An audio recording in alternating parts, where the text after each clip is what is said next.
guys, welcome back to World of Tanks with the Captain, and I have another new toy other than my T-54, which didn't have its great first couple games. I've got a Lion. I went out, bought it, it was on sale, it was like 20% off, so I figured that I would pull the trigger and see what this bad boy was like. As you can see, it's got pretty prominent matlet. 120 armor in the front, 120 armor in the turret, but it's heavily sloped. It's got a pretty good turret frontally from what I've been able to tell. When I'm shooting at them, the lower plate seems to be pretty weak and the sides are decent. So I'm going to test out how well it can side scrape, because its side armor is actually better than the Tiger II. I've got my crew for my Tiger I in here, and they're a good crew. They're at like 100%, but they're still working on their first crew skill to complete it out. As you can see, I'm not doing much over 20 here, so this thing is much in the line with most other Tier 7, Tier 8 German tanks. It's not very fast. It does have decent gun depression though. When you're aiming down, it's one of the buffs that it did get recently.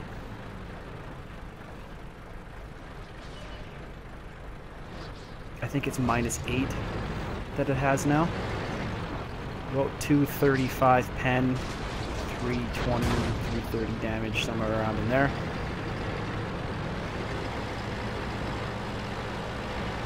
So I'm just trying to creep out here to see what I can see. Not give up too much of my tank, but unfortunately Ferdinand spotted me and he popped me right through my upper plate. As you can see, he shot me through my light. So this thing effectively has about, like with the slope that's there, I think around 200 and something, but it looks like the Ferdinand's able to punch through even the top part of my upper plate. I was kind of angled, but not really, so that was okay because I ended up hitting him back. Killed my radio operator, but I'm not going to waste a kit on that. So I'm going to pull back again, and I don't really have much of a hole to shoot through, but I'm able to plug one into the T-32. And I don't really want to sit here and be trading shots with the Ferdinand, so I'm going to not be here for too much longer.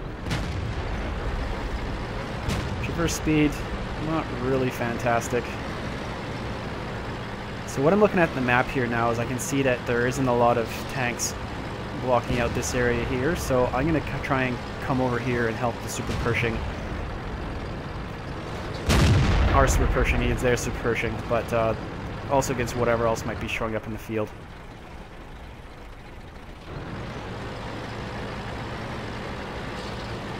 So coming around the corner here.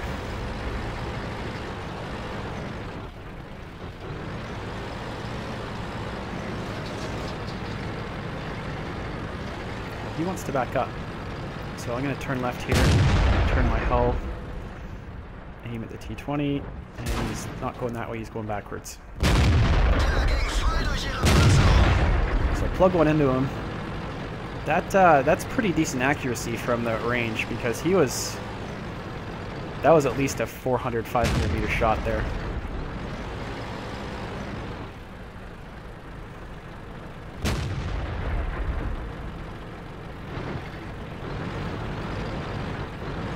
Just waiting to see what's going to come around this corner to the right, because I assume something will be coming.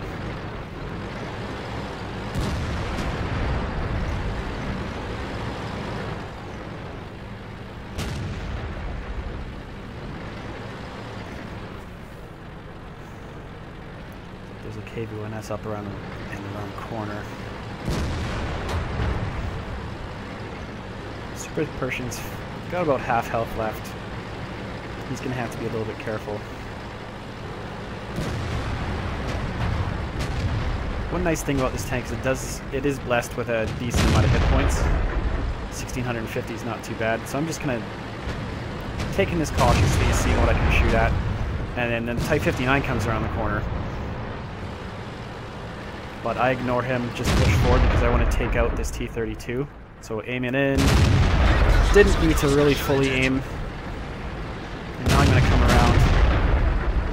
I'm not going to be reloaded in time to shoot him. So I am going to manage to bounce that shot from him. That was extremely, like, the lowest roll I think possible. I missed a Jäg Panzer II, took a shot from that Type 59. I got a pretty tall tank. I could almost shoot over that lip, that stuff over there, but not quite. So I decided I'm going to go chase down this TD down here,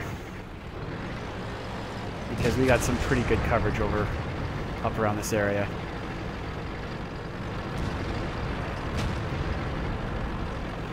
And I gotta be careful because I know the gun on that thing is pretty good. So I'm coming in pretty angled. Ended up bouncing that one right off the top of my gun manlet. He was going for my my hatch. He shoots and misses. Then he gives me the side, so I pump him again. Try not to give him too much of my tank, and I bounce one off my upper plate. And that's enough to finish him off. And at first I was going to try and drive around the other side, but then I just decided to head around into the middle area here.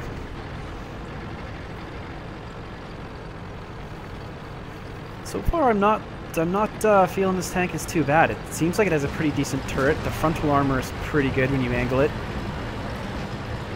I think if I could hide the lower plate, it'd be pretty good. The mobility seems to be a place where this tank gets let down, so maybe if you got off-road driving, it might help it.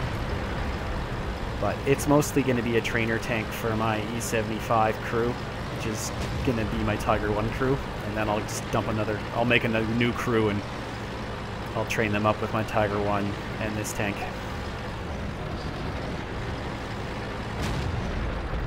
Line's pretty neat looking. For a paper tank that only existed in a side profile, it's pretty neat.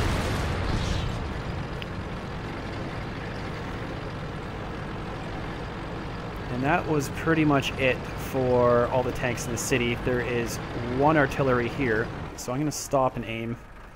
It's about a 2.9 second aiming time, and I don't want to miss. So I just made sure my shot was as secure as I could make it. And ended up getting 3 kills out of that, about 2,500 damage in my first game, with a pretty decent crew. But that was also with only a toolbox, binos, and a camo net. Not the best setup for this tank. So I have since ripped off my vertical stabilizer and a rammer, so I can load it a little bit quicker, because my load time right in this battle was about 11.5 seconds. And I also put on vents. So I'm going to be loading a little bit better. I'm going to be aiming a little bit better because of the vertical stabilizer and the vents. So I'm pretty impressed with this tank so far in only the couple of battles I played in it. It's very much a sniper tank. I really like the pen. I wish the tank did a little bit more damage, but you can't have that, otherwise it'd be a Russian tank. So all in all, I like this tank. I gotta get a whole bunch more games in my belt before I would even attempt doing a review of it, but my initial impressions are pretty solid of it.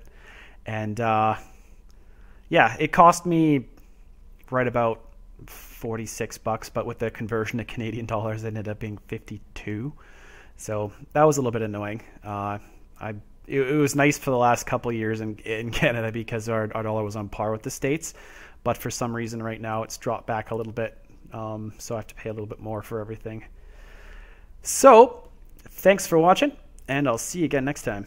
Some of you guys might have noticed that this guy from G-Clan quoted, "Every one of you that is red and orange needs to get cancer and die slow and screaming." I think this is really kind of bullshit. Stuff like this doesn't belong in any game. Like, whether you're mad or not, this kind of stuff should not even be close to being in the game. So if you see this guy, call him out, tell him what a dumbass jerkhole he is, and he needs to go play with Barbies or something if he can't handle his temper.